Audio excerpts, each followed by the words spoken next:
In our previous life, my sister was adopted by a wealthy family, while I was taken in by a janitor. But the wealthy family was riddled with internal conflict, cold parents, a bullying brother, and in the end, she was kicked out with nothing. My life, in contrast, was harmonious. A rich young master even fell in love with me, the poor and innocent girl. Everything played out like a cliché drama, consumed by hatred.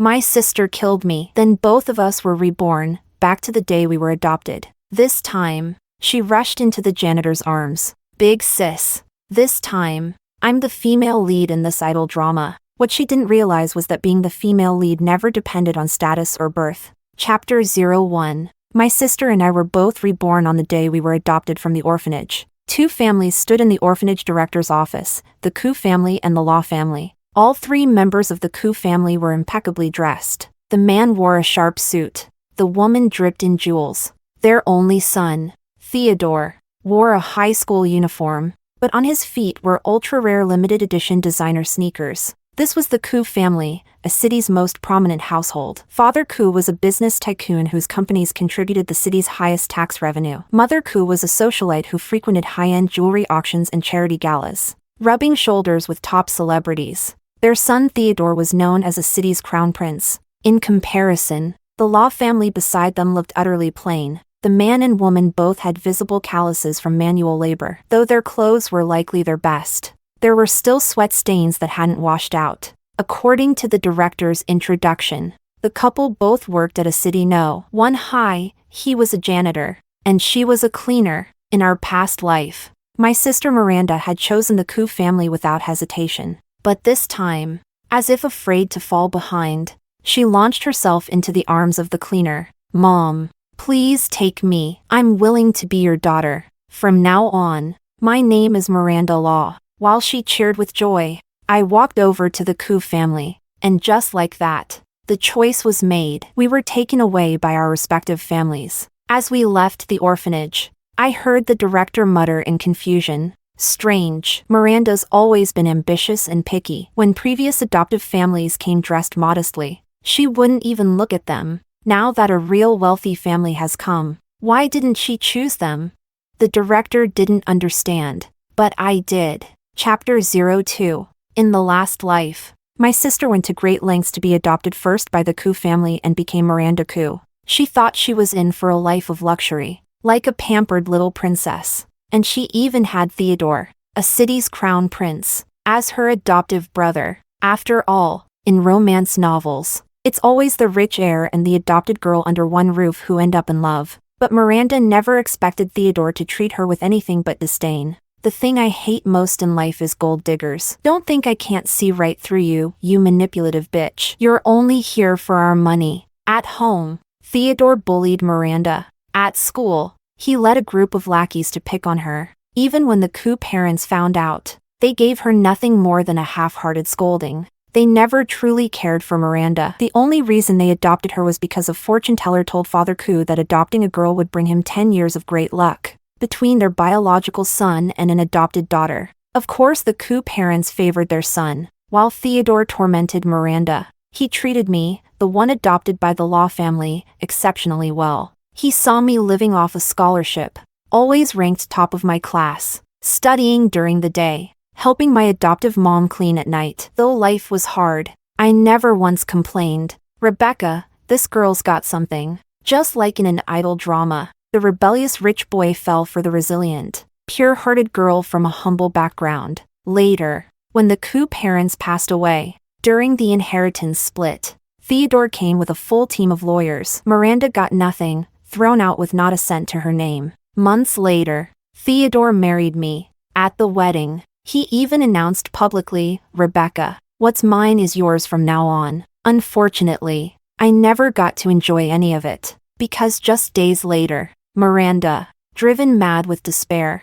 ran me over with her car and killed me. Now reborn in this life, my sister didn't hesitate to choose the Law family. No fortune, no mansions, but no power games either. Just the wholehearted love of parents and a happy, warm home. What's more, her humble background would once again attract the pity and protection of the rich young master, eventually leading to a fairy tale wedding. She smiled at me and said, big sis. This time, I get to be the female lead. And you, it's your turn to suffer what I went through. Chapter 03. Miranda's expectations weren't wrong, if anything. Theodore's bullying came even earlier than in our last life. At school, my head was shoved into a sink while a bunch of boys laughed around me. Just as I was about to pass out from lack of air, someone grabbed me by the back of the neck and yanked me up. Theodore looked at me with a cheerful smile. If you want my family's money, sure, drink all the water in the toilet, every sip. I'll give you 100 grand. How about it? His lackeys cheered and hooted with excitement. I looked at Theodore. In our past life, this was the man who gently told me he loved me. Now, he was unrestrainedly venting his malice on me. But Theodore wasn't really looking at me. His gaze went past me and landed behind me. I knew Miranda was behind me, bent over scrubbing the floor. Isn't that Miranda? Why is she mopping the floor?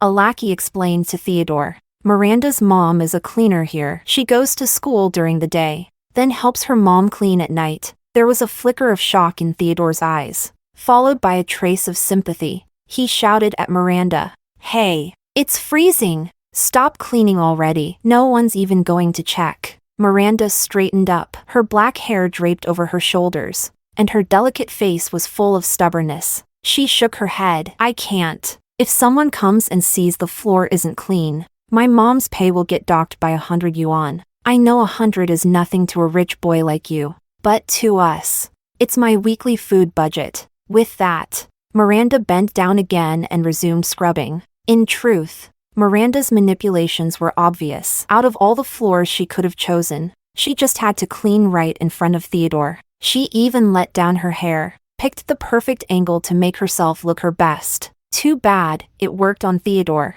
Sure enough, he walked up, helped her up, snatched the rag from her hands, and tossed it to one of his followers. You guys, finish the rest for her. He glanced at Miranda's hands, red from the cold, and after a moment's thought, draped his own coat over her shoulders. It's so late. How are you getting home?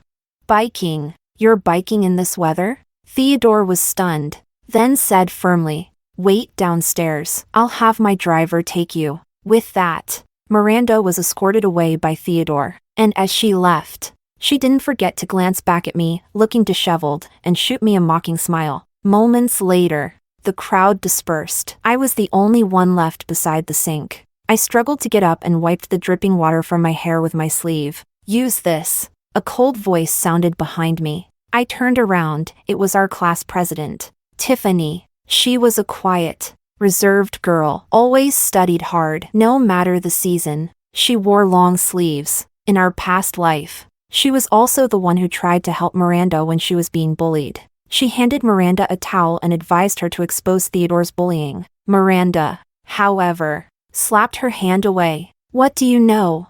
That's my brother. At the time, Miranda was still dreaming her delusional fantasy that one day Theodore would fall in love with her. After that, Tiffany never bothered again. She went back to being quiet and keeping to herself. Later on, near graduation, Tiffany committed suicide. That was when we found out how truly poor she was. Her grandmother had been bedridden for years. Her father was a gambling addict who not only beat her constantly but even planned to sell her off to pay his debts. Now, she stood beside me, holding a clean towel. I froze for a second, then took it from her. She didn't say much, just turned and walked away. Probably thought there wasn't much to say to someone like me, a supposed coup family heiress. Watching her back retreating, I suddenly called out, "Class president." She stopped. I scratched my head. I just transferred here, and I don't know my way around yet. Where's the cafeteria? Can you take me there? Chapter 04. On the cafeteria table were 4 dishes and 1 soup: braised pork ribs, steamed egg with minced meat, Coca-Cola chicken wings, stir-fried choy sum, and clam and winter melon soup. No wonder a city's top high school was so proud of its cafeteria. The food had always been excellent. I scratched my head again. I accidentally ordered too much. Waste is shameful. You haven't had dinner either, have you? Want to eat together? Tiffany was silent for a moment, then finally picked up her chopsticks and began eating in small, delicate bites. I looked at the wrist peeking out from her school uniform sleeve, thin and frail. Truthfully, girls like the class president are the ones who truly need help. But they're not pretty. They don't cry out in pain. So they end up as forgotten weeds in the background of youth, never even qualified to be the female lead in an idol drama. This time around, I'm not just going to save myself. I'll save her too. Having made up my mind, I spoke. Ugh. Conic sections are just way too hard. I totally don't get them. You're good at studying, why don't you tutor me? Tiffany, with a piece of braised pork ribs still in her mouth, gave me a look that clearly said, "Are we even close?" But I didn't give her a chance to refuse. I slung my arm around her shoulders and cheerfully said, "It's settled then. I'll pay you a tutoring fee." Chapter 05. I gave part of my living expenses to Tiffany, calling it an advance payment for tutoring. She stared at the 100 red bills inside the envelope, too shocked to speak. In both this life and the last, the Koo family never shortchanged their adopted daughter when it came to basic food, clothing, and living allowances. But what was mere pocket change to Theodore was enough for Tiffany to buy medicine and pay hospital bills for her grandmother. She could even rent a small room off campus to escape her abusive father. After setting a time for our tutoring session the next day, I went home. Inside the luxurious villa, everything was empty. Father Koo was out socializing for business. Mother Koo had gone to the beauty salon for a treatment. As for Theodore, he was probably having dinner at the Law family's home right now. In the last life, when Theodore had his driver take me home, he was spotted by the Law couple, who warmly invited him to stay for dinner. Then, just like in a textbook idol drama, that one dinner made the cold and distant young master, raised in a wealthy household, feel the warmth of a humble, loving family. The Law couple's ever-kind smiles, the cramped, shabby room filled with the scent of home-cooked meals. It all made Theodore yearn for it even more and grow fonder of the poor but pure-hearted girl raised in such a family. At this very moment, even though he and Miranda were eating bland food without a hint of oil, they were probably both feeling quite happy. I slowly changed into an Hermes bathrobe, washed my face with Chanel facial cleanser, and ate a bowl of bird's nest soup sweetened with rock sugar, delivered by the housekeeper, then curled my lips into a cold smile. No one knew that while the Law couple were indeed poor, they were far from simple and honest. The husband and wife were biased towards sons and had originally wanted to adopt a boy. But since the orphanage didn't have any healthy boys,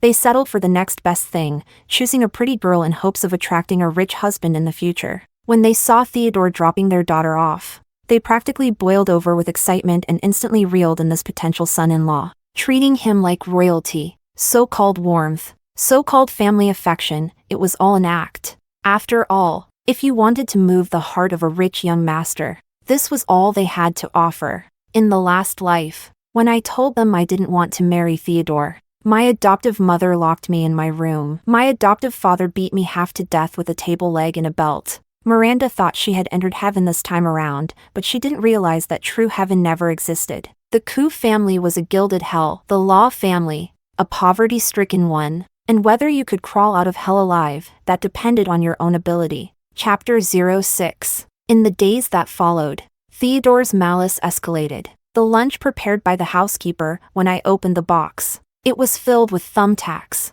My facial cleanser and toothpaste oozed out dead spiders. The dresses in my closet were full of burn holes from cigarette butts, and every time I jumped in fright and looked up, I'd meet Theodore's nasty grin. He mouthed the words, "Rebecca, you deserve this." Theodore thought I would cry, but I calmly dumped out the thumbtacks, tossed the spider in the trash, folded the ruined dress, and put it away. And so, the smile on Theodore's face vanished. He stared at me with gritted teeth and hissed, "Let's see how long you can keep up the act." Fortunately, this time around, while I had to endure Theodore's cruelty, all the Koo family's resources now belonged to me. No longer did I have to go to school by day and be forced to do chores at night for my adoptive mother. On the contrary, there were housekeepers to care for me, a private driver to take me wherever I needed to go. I only had to focus on my studies. In the past life, I had to save up forever just to buy some extra study guides. I also had to hide the money to make sure my adoptive father wouldn't steal it to buy alcohol or gamble. But now, my closet was full of designer clothes. In my jewelry box sat pieces from Van Cleef Arpels and Cartier, all casually gifted by Mother Koo. No money needed from me. In addition, Every month I received 50,000 yuan in pocket cash and a credit card with a 100,000 yuan limit. If I ever maxed it out, I only had to say a word to the butler, and fresh funds would be transferred within half an hour. As for the hard life I once lived, it had now completely fallen onto Miranda. I saw her dozing off in class all the time because she had to work at night helping her adoptive mom. She never got enough sleep. Gradually, she stopped doing homework and handed in blank exams. In my previous life, I survived on black coffee. When I got too sleepy, I'd stab my leg with a compass just to stay awake. I was determined to study, no matter the cost. But Miranda had grown up pampered and spoiled. She didn't have that drive or grit. And more importantly, she didn't care about school. In her eyes, becoming the Koo family heir's fiancé was far more valuable than getting into a top university. So, Miranda put all her energy into getting Theodore to like her. During math class, she didn't listen at all, just wrote in her diary for Theodore under the desk. She skipped dance rehearsals to sneak off campus with Theodore, driving through the countryside and stargazing. Then, right before the dance showcase, she sat outside the rehearsal room, crying. I figured Miranda had studied how female leads cry in idol dramas, chin tilted up at a 45-degree angle, tears glistening in her eyes but refusing to fall. And sure enough,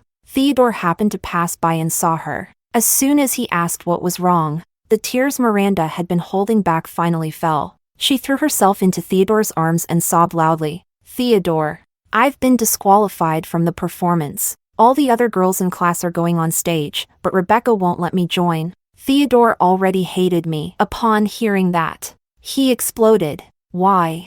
Miranda bit her lip, trying to stop crying but couldn't hold back the sobs. She said, my mom's just a janitor. My dad's just a security guard. I can't even afford a performance costume, so I'm not worthy of being on stage. Theodore's face grew darker and darker, looking at Miranda gasping for air between sobs. He said in a low voice, it's just a costume, right?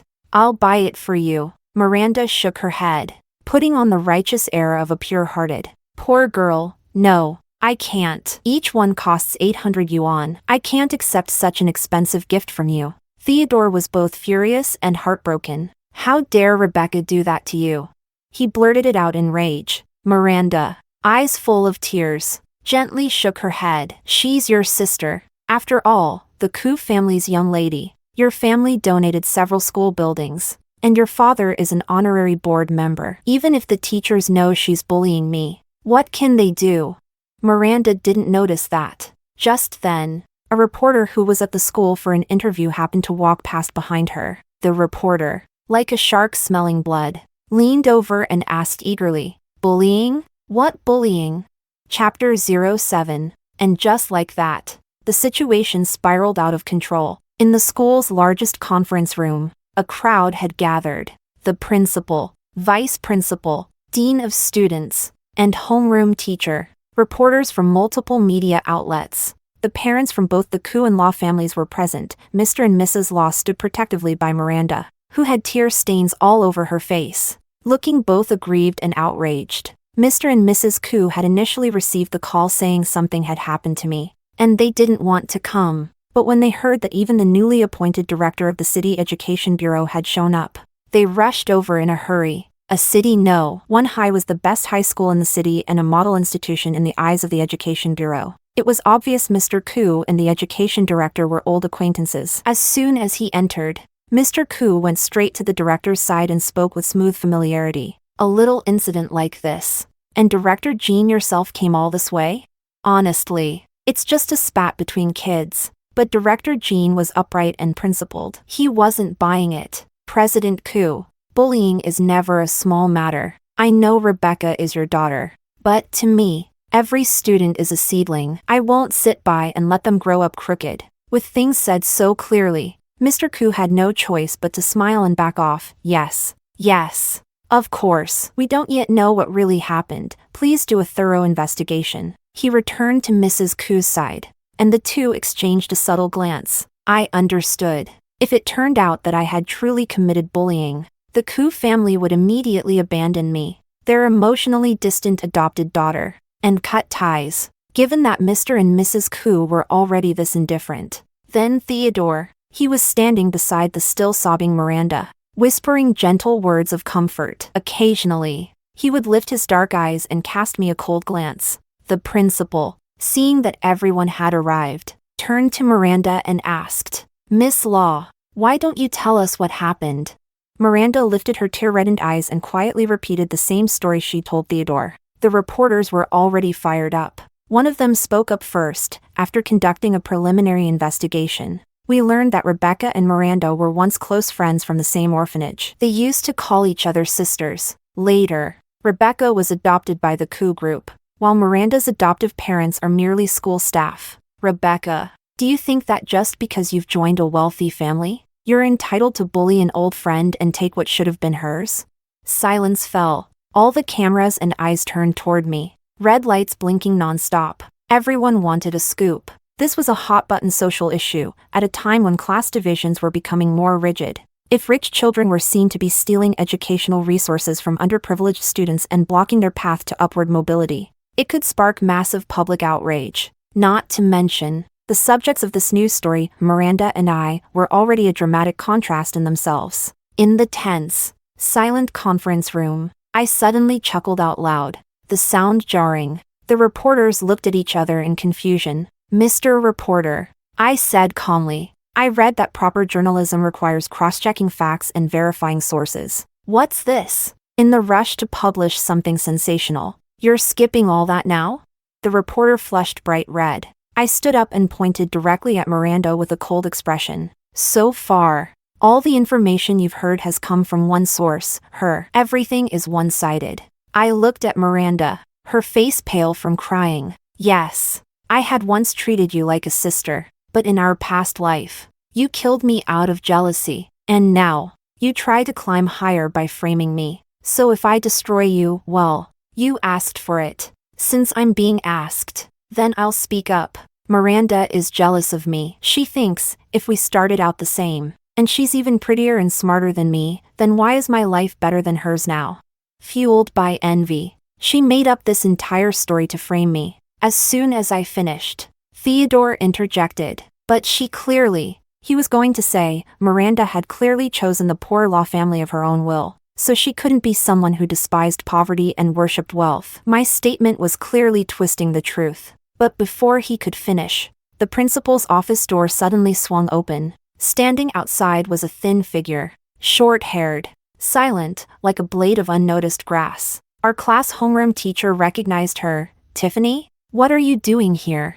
In our past life, at this exact time, Tiffany had already taken her own life. But in this life, she was still alive. She walked in slowly, step by step, and stood beside me. In a soft voice, she said, "I'm here to testify." Chapter 08. Her entrance was so abrupt that the reporters didn't react right away. Someone asked, "Miss, are you here to testify that Rebecca bullied Miranda?"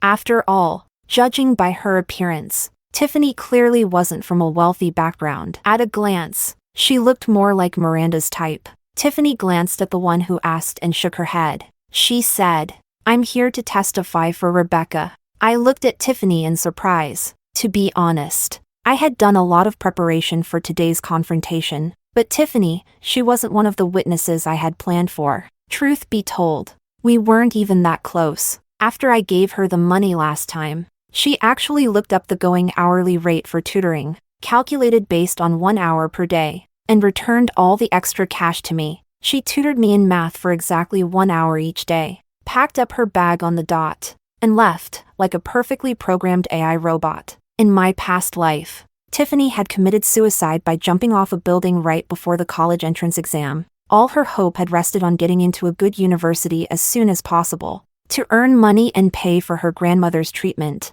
But 1 month before the exam, her father lost big in gambling. After downing several bottles of cheap liquor, he came home and beat Tiffany like never before. He broke her right hand. It was the hand she used to write. No one knew what else Tiffany's father had done that day, or what the already bruised and battered Tiffany went through afterward. By the time anyone realized what had happened, this perpetually silent girl had already jumped from the rooftop. In this life, though Tiffany and I still didn't become real friends, I was determined to save her. So, I paid 2 street thugs to put Tiffany's father in the hospital. at least until after the college entrance exam. He wouldn't be able to abuse her. I planned the whole thing so meticulously. I even skipped a night self-study session for the first time ever. When I got back, Tiffany, who was in charge of attendance, caught me red-handed. She asked, "Why did you skip study hall?"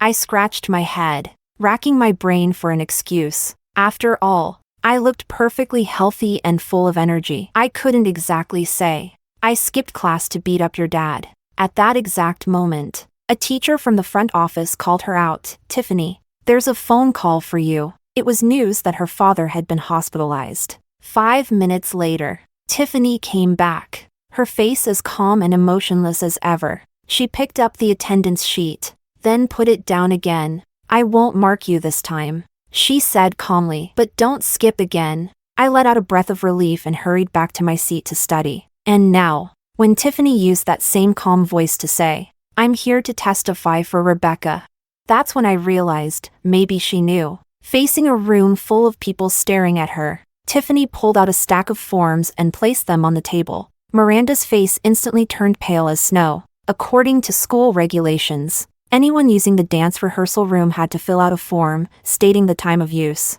who booked it, and the names of all participants. But enforcement was lax, and filling them out was a hassle. So eventually no one bothered. People usually just gave the dance teacher a heads up and went in. No one had expected that Tiffany had meticulously filled out the forms every single time and kept them all. So now, under everyone's watchful eyes, it was clear as day, out of over 30 forms, Miranda's name only appeared on 2. In other words, out of more than 30 rehearsals, she attended just 2. Once everyone had seen the forms clearly, Tiffany finally began to speak. Miranda said Rebecca mocked her for not being able to afford a performance costume and refused to let her on stage. But when I told Rebecca I couldn't afford a costume and didn't want to join, she told me to keep practicing. The next day, I found out she had bought costumes for everyone. Miranda also said that Rebecca bullied her because her dad is a school janitor and her mom is a cleaner. But my dad doesn't even have a proper job. My whole family survives off my grandma's government welfare.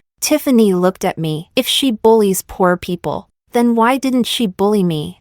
The kind of testimony that revealed her own pain stunned everyone in the room. In the silence that followed, I sighed and pulled out my phone. I played a video aloud. In the video, everyone could clearly see Miranda dropping props, forgetting choreography, and falling behind the group. She was, without question, the weakest of them all, which made sense. During all those rehearsals, she'd been off stargazing with Theodore. The truth was, Miranda had never really cared about participating in the performance. She only caused a scene after I cut her from the lineup, using the moment to play the victim in front of Theodore, twisting the story to make him like her more and hate me. She never imagined things would escalate this far, or that I'd have such solid evidence and witness testimony prepared. "I admit," I said calmly, "I probably shouldn't have made the decision to cut Miranda on my own. But this year's dance performance includes bonus points for special talent admissions. 2 girls in our group are specialty students. They're counting on this performance to get into their dream schools.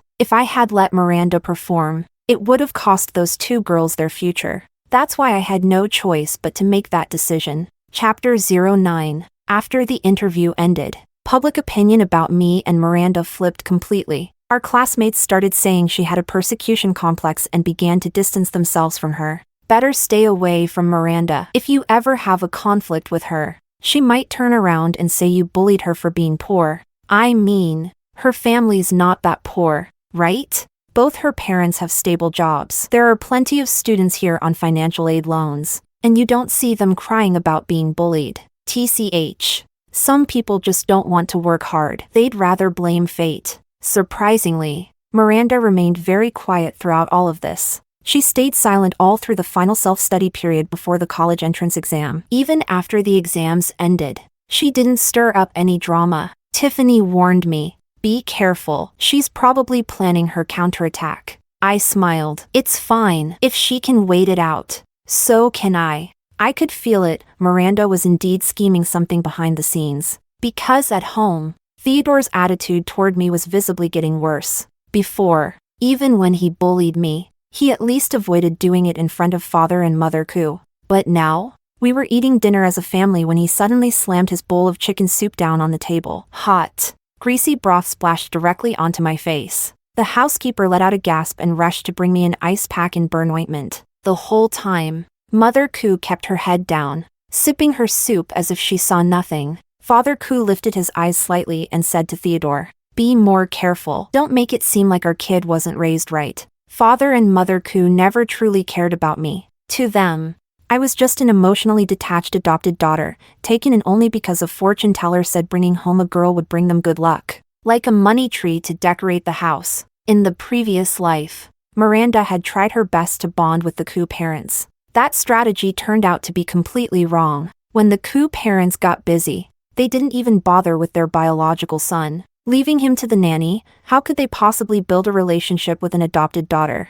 In wealthy families, emotions mean nothing. Interests are everything. So I put down the ice pack and calmly said, "Dad, Mom, there's something I need to tell you. I scored 718 on the college entrance exam, top science score in the entire province." The moment the words left my mouth, both Father and Mother Koo snapped their heads up. Even Theodore's eyes widened in shock. Chapter 10. I picked up a piece of stir-fried Chinese broccoli with my chopsticks, chewed slowly, and only after swallowing did I calmly look up at the three stunned faces at the table and speak. "Mom, Dad, you've always said academics are our own responsibility, so I didn't think to report anything, but my teacher just called to say a reporter wants to interview my parents about their education methods. So I came to ask whether you two might be available. In my previous life, even though I studied while working part-time, my grades had always been excellent. In this life, having relearned the same material without all the previous obstacles, my scores skyrocketed."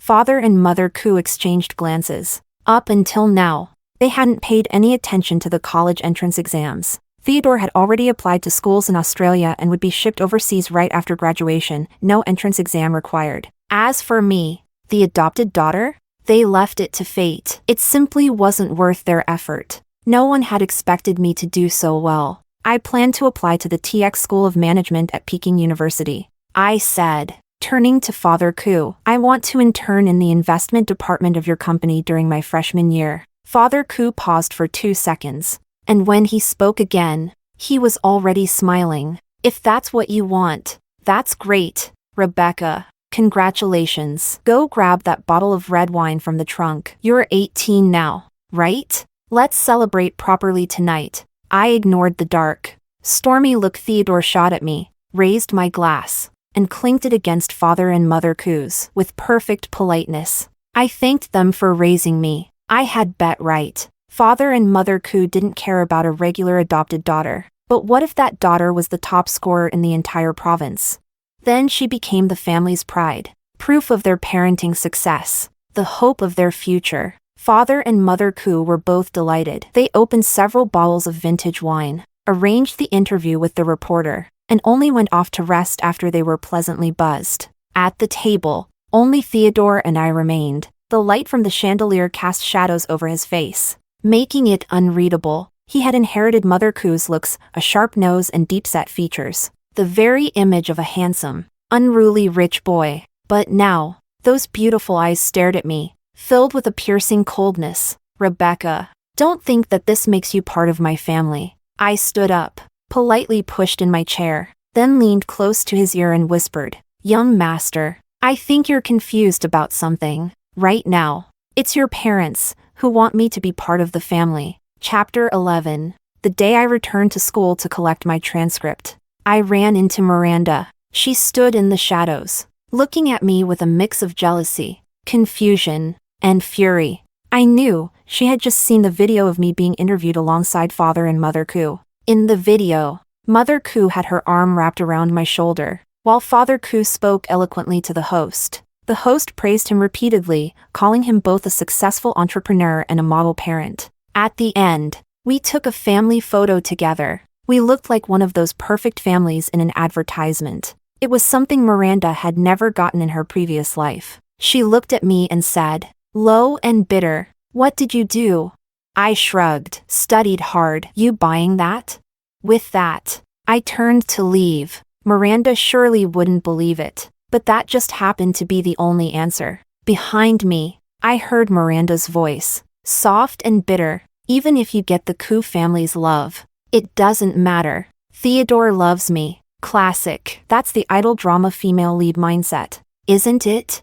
Being with the male lead. No matter if the parents disapprove. No matter if the world is against them, just clinging together forever. I wished her well, and 10 minutes later, I ran into the so-called male lead himself, Theodore, followed by a group of lackeys. Blocked me in the hallway. Chapter 12. By now, all the teachers and students had left. The school building was completely empty. Even if I cried for help, no one would hear me. I looked up, and my heart sank. Even the security cameras had been destroyed in advance. This was premeditated. Theodore stood in front of me and said in a low voice, "Rebecca, it's time to wake up from your little dream of leaping over the dragon gate. Today, I'll show you what happens to hypocrites." The moment he finished speaking, one of his lackeys lunged forward, grabbed my hair, and slammed me straight into the wall. Bang! A cloud of dust crumbled and fell from the impact. The pain made stars explode behind my eyes.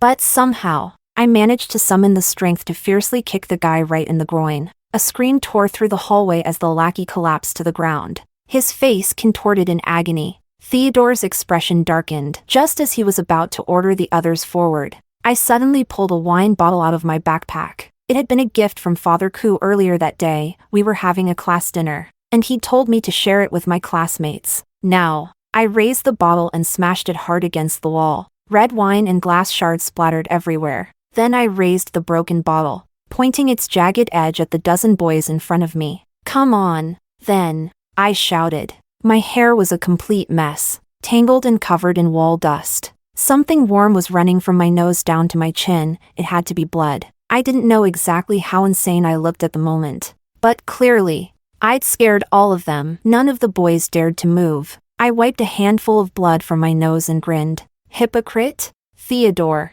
you're hilarious. Fine. I'm the hypocrite, and you're the righteous one. But at least I donated money and helped people. And our righteous little Lord Koo?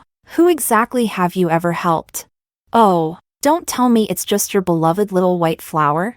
Far off in the hallway, Miranda bit her lip and tried to duck out of sight. She didn't need to hide. I had already seen her. Theodore was standing up for her, trying to teach me a lesson. There was no way she'd miss such a glorious show. The blood kept running down my face. There was no point in trying to wipe it anymore, so I didn't bother. I looked at Theodore, then at the dozen boys behind him, and gave a calm smile. "Theodore, you brought this many people and made such a big scene. You'd better make sure I don't walk out of here alive. Because if I do," my smile vanished. "If I walk out of here in one piece, I will drag you straight to hell with me." Theodore's face paled. Just like Miranda once said, Father Koo was an honorary board member of the school, and the Koo family was rich and powerful. When Theodore bullied classmates, as long as things didn't go too far, most teachers turned a blind eye. But killing someone at school?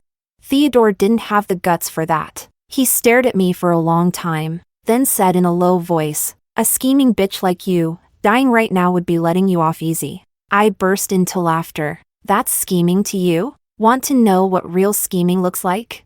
Looking at Theodore, a shiver of pleasure shot through me. Finally, I could tell him everything.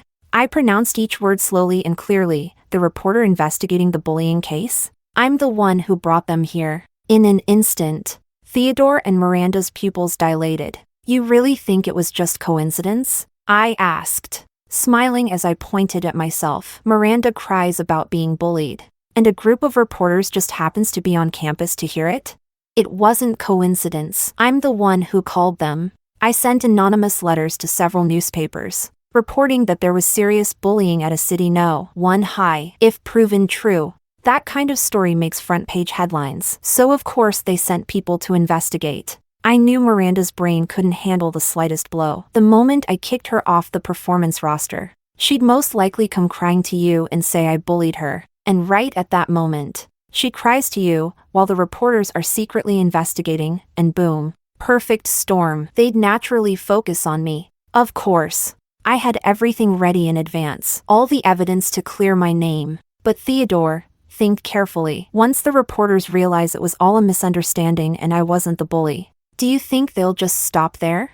The color drained from Theodore's face. I smiled. You get it now? This whole event, I tailored it just for you. Even if just 2 out of those 7 or 8 reporters are still digging, it'll be enough to screw you over. You heard what the director of education said. He hates bullying. If the reports of your bullying ever surface, Daddy won't be able to protect you. You see now. Dear little Lord Koo, this is what real scheming looks like. I finished with a smile as bright as a flower, while Theodore's face had turned absolutely ghastly, and the boys around him, his followers, were already losing their nerve. What now? Koo bro? You think the reporters are still on campus? If they find out what we did, we're screwed. If there's any record of this, it'll follow us forever. Most of those boys were from regular families. The only reason they dared to follow Theodore and act out was because they thought he had powerful backing and they'd get away with it. But that reporter mob back in the conference room? That was enough to scare off anyone. If even I, officially the adopted daughter of the Koo family, was nearly ruined by the press, how could these nobodies think they'd be spared? This entire setup was my plan, a fake bullying story targeting me, designed to terrify the real bully, Theodore. So, my dear brother, I leaned in with a bright smile. Please take good care of me, support me well in my work at the Koo group. Otherwise, my smile vanished. If I go down, I'm dragging the entire Koo family down with me. I tapped the broken wine bottle lightly against Theodore's neck, then turned and walked away. No one tried to stop me. Only Miranda's tearful voice echoed behind me. Theodore, how can you just let her walk away like that? What answered her was Theodore's cold, furious snarl. Shut up. Chapter 13. Theodore suddenly started behaving. In the past, he never let me attend any of the Koo family's events. This time, when someone invited him to a dinner party, he took the initiative to say to Mother Koo, I'll bring my sister along. Mom, can you help her pick out a gown? Over the phone, I heard Miranda throwing a fit. If you're bringing a date, shouldn't it be me? Theodore sounded clearly annoyed. I already paid for you to study in Australia with me. What more do you want? Miranda had done terribly on her college entrance exam. She'd never been a good student to begin with, spending all her energy trying to please the Koo family. Now that life had gone from easy mode to hell mode, her grades had only worsened. Her only option was to cling tightly to Theodore, to go wherever he went. But I could tell Theodore was getting tired of her. What first attracted him to Miranda was the image of a stubborn, independent poor white flower girl, someone unbent by wealth or power. But that wasn't who she truly was. You can fake it for a while, but you can't fake it forever. Theodore liked girls who refused his luxury gifts, not ones who cried and begged to go to Australia with him. But Miranda had no other path. If Theodore didn't take her, she'd be trapped forever in that suffocating law household. After summer break, Miranda left for Australia with Theodore. Theodore had never publicly admitted that Miranda was his girlfriend, but the law parents couldn't wait any longer. They hired paparazzi to follow Theodore and Miranda, snapped pictures of them dining together, and posted them online. Heir of Koo group dines intimately with girlfriend, so this is their real relationship? When Father Koo saw the report, he slammed his phone down. Such cheap tricks. She's not even graduated and already throwing herself into our family? After Theodore got home, Father Koo laid into him. If you want to get married, wait until your mom and I arrange someone for you. Casual dating is fine, but don't bring home someone this low class and embarrassing. Theodore stayed silent the entire time, his eyes quietly drifting toward me as I sat nearby. I felt his gaze, but I just kept reading the financial report in front of me. The law parents had done the same thing in the past life. When Theodore first started showing interest in me, they practically tried to drug me and shove me into the Koo family bed.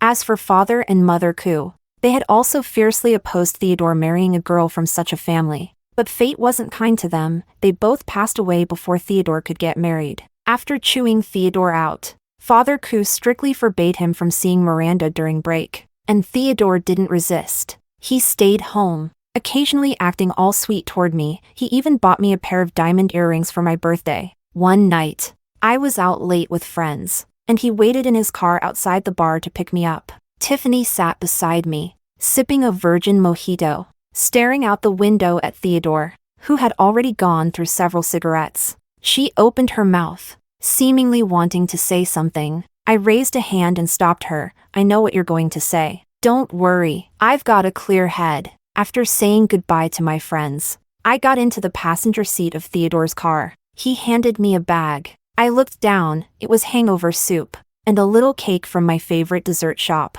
I smiled. Theodore, this isn't necessary. He said nothing, just quietly pressed the gas. The whole ride home was silent. When we arrived, I tossed the soup and the cake straight into the trash. Theodore stood there watching but never said a word. I went back to my room. I didn't want to deal with him. Tiffany was now studying computer science at a top university. She'd recently developed a program that improved enterprise personnel management efficiency. It was a great opportunity to start a company from scratch. I'd been interning in Coup Group's strategic investment department for almost 3 years and had gained some say in decision-making.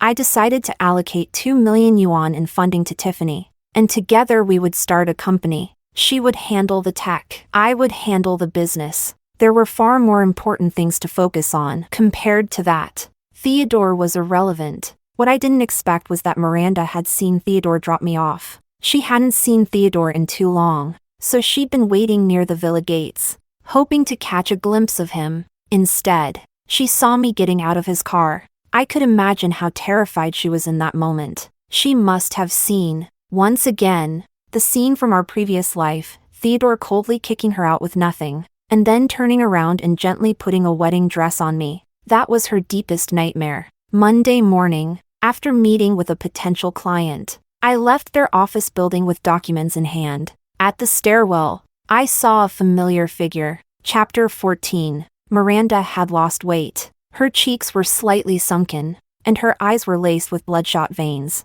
And yet, she was still beautiful, with her small, doll-like face and Barbie-like eyes. She looked like a celebrity torn straight from a magazine page. Back at the orphanage, Miranda had been the prettiest child there. Almost every family that came to adopt would notice her first. If it hadn't been for her pride, she would have been taken long ago. Maybe that's why she's so unwilling to accept her fate. Step by step, Miranda walked up to me and stopped, wearing high heels. She stood half a head taller than me in my flats, more practical for business meetings. She said, "I'm pregnant." "It's Theodore's," I replied. "Is that so? Then maybe you shouldn't be wearing heels like that." Miranda stared into my face, trying to find even the slightest flicker of emotion, but she found nothing. And so, she broke down first. "Rebecca, what other tricks do you have? What did you do to steal Theodore from me? In this life, he was supposed to like me. You were supposed to be the one he hated. He shouldn't leave you a single cent. Why? Why did I study every way you pleased him in the last life? Copy all of it, and still, he grows colder by the day? What trick are you hiding that you haven't told me?" I looked at the sobbing, desperate Miranda. After a long silence, I just sighed. "Step aside. I have another client to visit." Miranda looked up at me. "So you won't tell me?" "That's fine." In that moment, I realized something, but it was already too late. Miranda suddenly rushed forward, threw her arms tightly around me, then fell backward. Together, we tumbled down the stairs. There was a loud crash as both of us landed hard at the bottom of the stairwell. My head must have hit the railing. My vision went pitch black. Pain shot through my knee, and I couldn't even tell which leg still worked. In the haze of spinning darkness, I heard Miranda's tearful voice calling out, "Theodore." I struggled to lift my head and vaguely made out the figure standing in front of me. Theodore. Chapter 15. Blood spread from beneath Miranda's dress. She sobbed. "Theodore, our baby is gone." She pushed me. "Your sister pushed me. She said if your child was born, it would take her share of the inheritance." Theodore's face was ashen. For a long moment, he said nothing. Then he bent down and picked me up.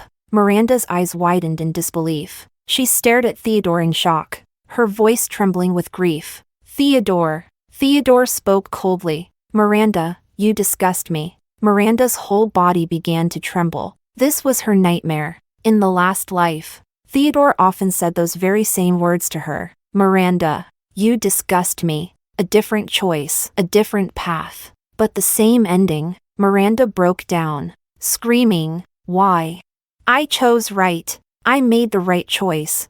Why does it always end this way?" No matter what I choose. I didn't hear the rest of her words. The dizziness from the blow to the back of my head grew stronger, and the world gradually faded into darkness. Chapter 16. The faint smell of disinfectant filled the hospital room. I opened my eyes. Theodore was sitting at the edge of the bed. He said in a low voice, "Miranda was the one who called me. She probably had already made up her mind to frame you. But I got there early, so I heard your entire conversation. Rebecca, just focus on recovering. Don't worry about anything else. And about Miranda's child, she drugged the juice she gave me. My legs still hurt, and so did the back of my head." But I interrupted Theodore bluntly, "Excuse me. Are you trying to explain yourself to me?"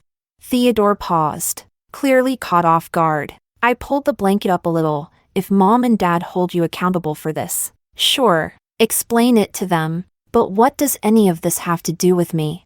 Theodore hesitated for a long time before speaking in a soft voice. "I want to break up with her." An awkward silence filled the air. I smiled slightly. "That has even less to do with me." Theodore looked up at me in panic. "Rebecca, you really don't understand what I mean?" I looked quietly into Theodore's eyes. His gaze grew more and more expectant, and just as that expectation reached its peak, I laughed. "Of course I understand. Theodore, you're the most pathetic masochist in the world." Chapter 17. The light in Theodore's eyes dimmed instantly. He was silent for a long time before finally speaking softly. I know I've done a lot of wrong things, but I'm willing to spend the rest of my life trying to earn your forgiveness. When you first came to our home, I really did hate you. But somehow, I found myself caring about you more and more. When you threatened me in the school hallway, saying you'd drag the entire Koo family to hell with you, I wasn't even angry. On the contrary, I realized you were nothing like I had imagined. You were strong, fearless, and full of vitality. You were exactly the type I liked. After quietly confessing, Theodore lowered his head and mumbled, "Lately, I keep having this dream. I dream that I'm getting married, and the bride is you. In the dream, I'm holding your hand and saying, from now on, what's mine is yours. Rebecca, we could be really happy together." I smiled, Theodore, we could be really happy. Tell you what, if you go drink the water from the toilet bowl, I might consider it. Deal? Chapter 18. Theodore left. He said he knew I couldn't forgive him right away, but he was willing to wait. After he left the hospital room, Tiffany, who had been waiting outside, came to my side. I glanced at her. "You heard everything?" "I did. So what do you want to say to me now?" "I want to ask whether that client from this morning has more than a 50% intent to proceed, and when can we expect to finalize the contract?" "You heartless woman, shouldn't you at least ask when I'm getting discharged first?" "I already asked the doctor outside. He said the day after tomorrow. I've adjusted the work schedule accordingly, and the next roadshow is tentatively set for the day after that. You're not even letting me rest a few more days?"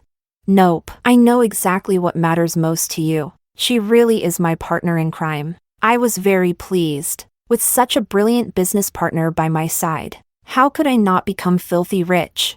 Chapter 19. After the roadshow ended, I set aside a day to visit Miranda in the hospital. She had lost the baby, lying in the hospital bed. She looked listless and wan, her face had thinned to the bone. Theodore had already broken up with her during her hospitalization. Not once had the Law family parents come to visit her. The only visitors she had were people she never expected. The director of the orphanage, along with a few friends, also orphans. It was Rebecca who reimbursed our travel expenses. She's been donating to us all these years. Thanks to her, Tom and Zara's illnesses have improved a lot, the director said.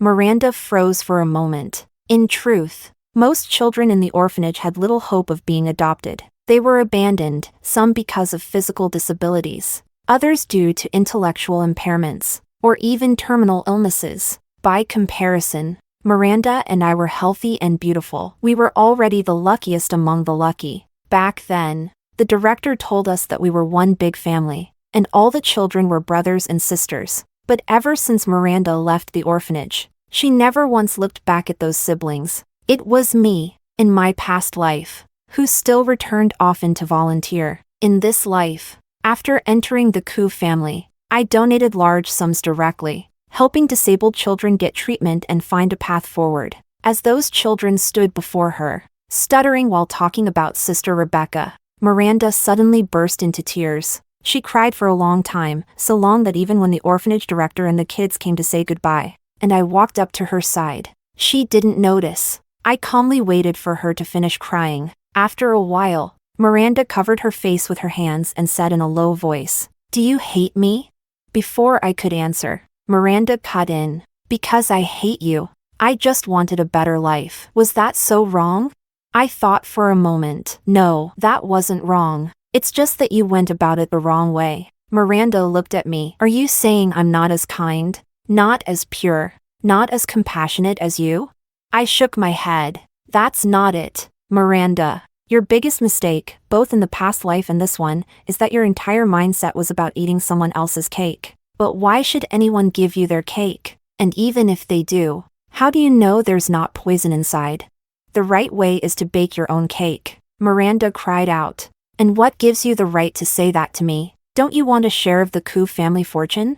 I shook my head. I don't. The $2 million I had taken from the Koo family was fully repaid, with interest, once Tiffany and I made a profit with our company. As for the jewelry and clothing Koo's mother had given me, I stored the valuable ones in a safe and cataloged everything in a list. I hoped to completely sever ties with the Koo family in the future. The reason was simple. The Koo Corporation made its fortune in real estate over the past 30 years. In the process of seizing land and putting up buildings, people had died. The dirty dealings behind the scenes were too many to count. Koo's father was capable. He could suppress things for now, but not forever. The money they made was blood-stained and dirty. Sooner or later, it would bring disaster. When the time came, everyone associated with the Koo group would end up in prison. Miranda couldn't understand any of this. She just stared at me in a daze. After a long while, she whispered, "In both lifetimes, I lost to you." I shook my head gently and leaned closer to her.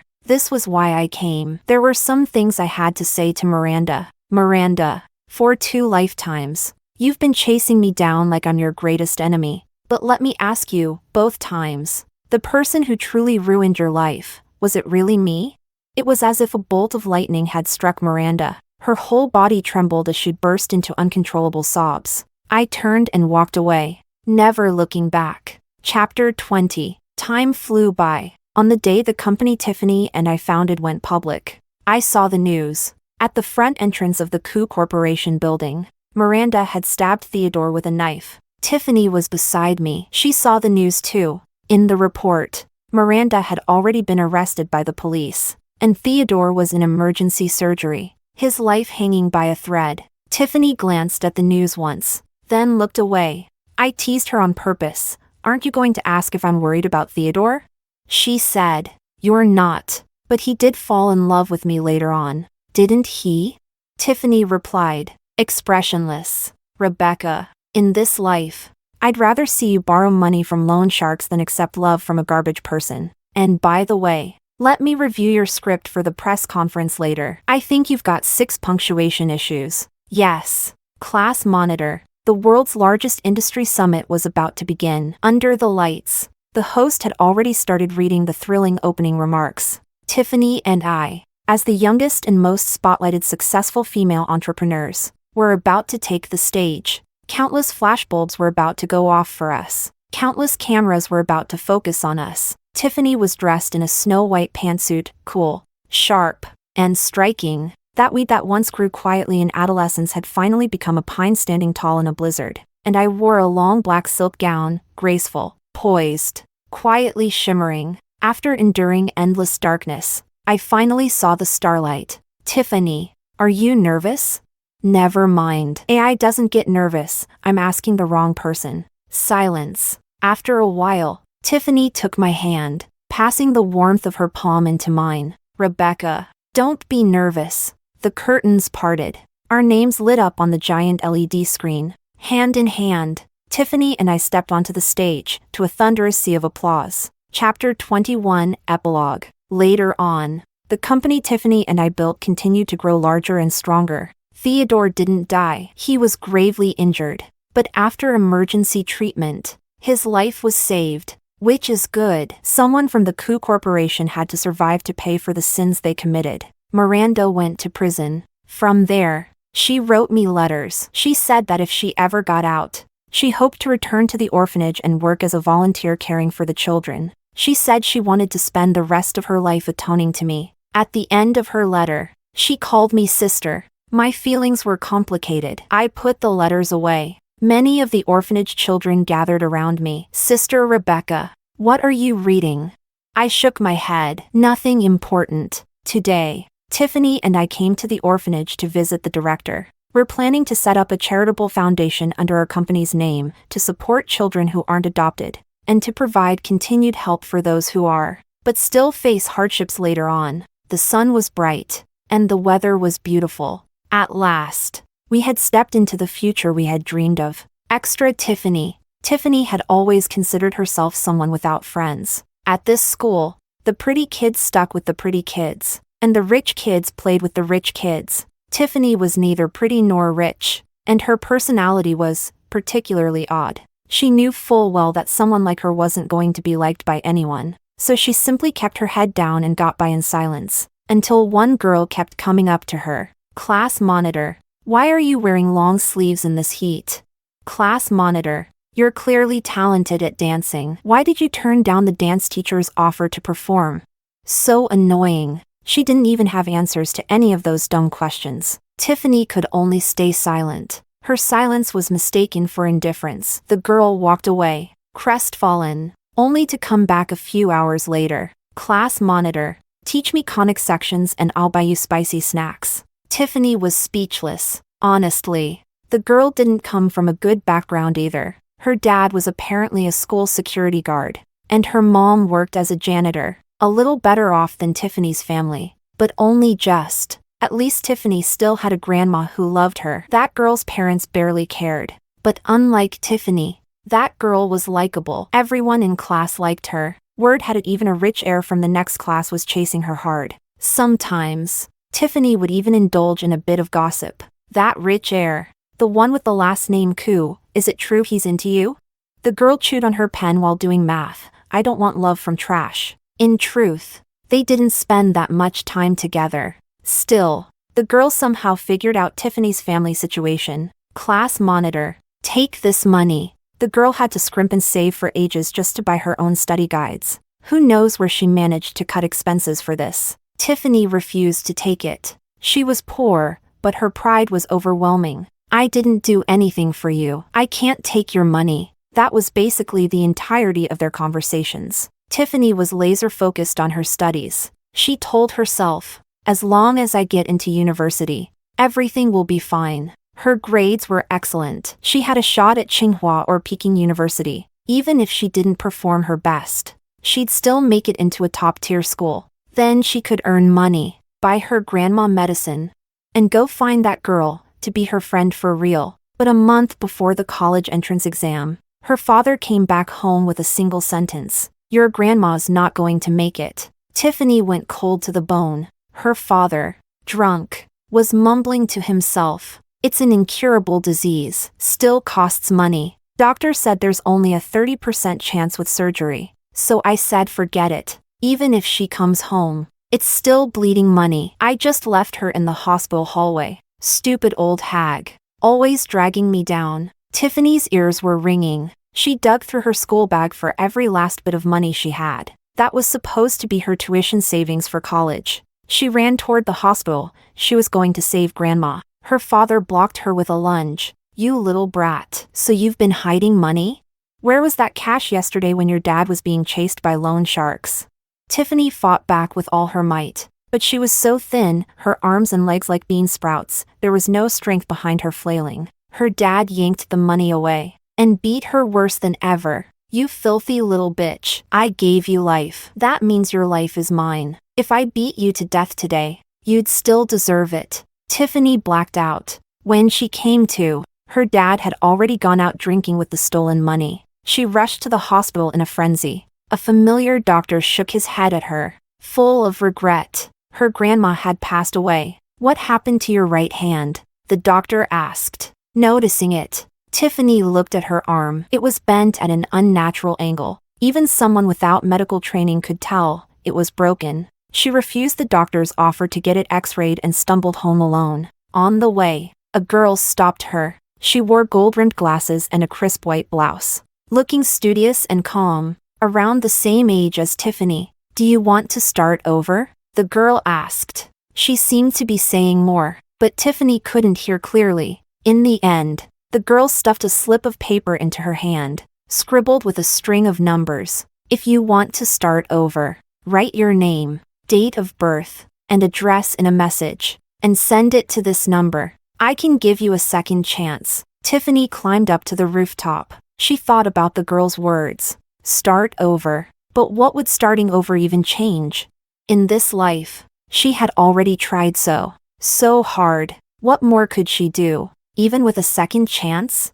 Better to give the opportunity to someone who needed it more. So, Tiffany took out her phone. As the class monitor, she had access to everyone's personal information. She pulled up the girl's profile. Word was, because she refused to date that rich heir, her parents had locked her up and beaten her. Poor thing. Let her start over. She was so full of strength. If given a second chance, she'd definitely make something better of it. Tiffany picked up her phone. Her right hand was broken, so she typed the girl's information with her left, awkward and shaky. The message was sent successfully. Tiffany let out a breath of relief. Along with it came a wave of overwhelming despair. And a small, quiet blessing. She jumped. Tiffany woke up. She remembered she had just jumped off a rooftop, but now she was lying in a bed. There were shadows swirling in her mind, unclear if they were dreams, or half-forgotten memories of something real. It couldn't have been real, right? After all, someone as ordinary as her didn't get to be the kind of reborn heroine you read about in novels. So, it must have been a dream. The alarm rang. Tiffany got up and went to school. Something big happened at school today. The heiress of the Koo family had transferred into their class. Tiffany vaguely remembered the scene. It felt like something she had dreamed before. In the dream, that Koo heiress had been bullied in the restroom. Tiffany had walked up, handed her a towel, and told her to speak out. But the girl slapped her hand away and snapped. "Expose him? That's my brother." So this time, Tiffany didn't intend to meddle. She simply handed her the towel, then turned to leave. But the Koo heiress called after her. "Class monitor." Tiffany's steps froze. For a second, it felt like she had heard that voice in her dreams many times before. The Koo heiress turned out to be a very kind person. She treated Tiffany to meals and asked her to be her tutor. Tiffany taught her a couple of lessons, but quickly realized the girl was better at conics sections than she was. She was clearly just making up excuses to give Tiffany money, while also preserving Tiffany's fragile pride. Tiffany had never cried growing up, but in that moment, her nose began to sting. Thanks to the Koo heiress, Tiffany not only had enough for her living expenses, but also managed to save quite a bit. She arranged for her grandmother to have surgery at a good hospital. The operation was a success. As for her father, he mysteriously ended up in the hospital, badly beaten. Tiffany subtly probed the Koo heiress to see if she had anything to do with it. The Koo heiress played dumb the whole time, but the smirk tugging at her lips was hard to hide. Tiffany was speechless. Just because I'm quiet doesn't mean I'm stupid. Later on, Tiffany's father was discharged from the hospital, only to fall into new debt. He got into trouble again,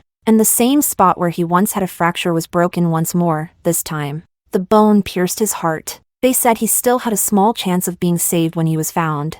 But Tiffany signed the waiver herself. As the legal family member, refusing further treatment, she scattered her father's ashes into a foul, reeking drainage ditch. Then she hired a caregiver to look after Koo grandma. With those two burdens finally resolved, she got into a top university, just as she had hoped. There were so many things she wanted to do. For example, the Koo heiress had said she wanted to start a business. Tiffany wanted to be her partner. Later, the contents of that dream began to come into focus. Tiffany remembered. It turned out, the Koo heiress was the same girl from her previous life. And in this life, she really had changed her fate. Her choice had been worth it. One day, Tiffany asked Rebecca, "In your past life, was there anything you remember really clearly?" Rebecca looked a bit lost. "There's too much to choose from." "What do you mean?" Tiffany said. Not really an event, more like a moment. That day, under a sky that had yet to brighten, two girls in thin school uniforms were out on their morning run. They were the earliest to rise in the entire school. They were also the two who worked the hardest. That long, barren adolescence was like a winter night with no end in sight. The short-haired, frail girl couldn't run anymore. She wanted to stop. So the long-haired girl ran up beside her, grabbed her hand, and pulled her forward, toward the faint light ahead. The light grew brighter and brighter, and soon, the whole world would be bathed in dawn. Do you really think we'll have a bright future? We will, I promise. Now, Tiffany and Rebecca stood hand in hand, under the spotlight. Tiffany thought, it's okay if she doesn't remember, because the promise had already been fulfilled. They were truly standing in the future they had once dreamed of.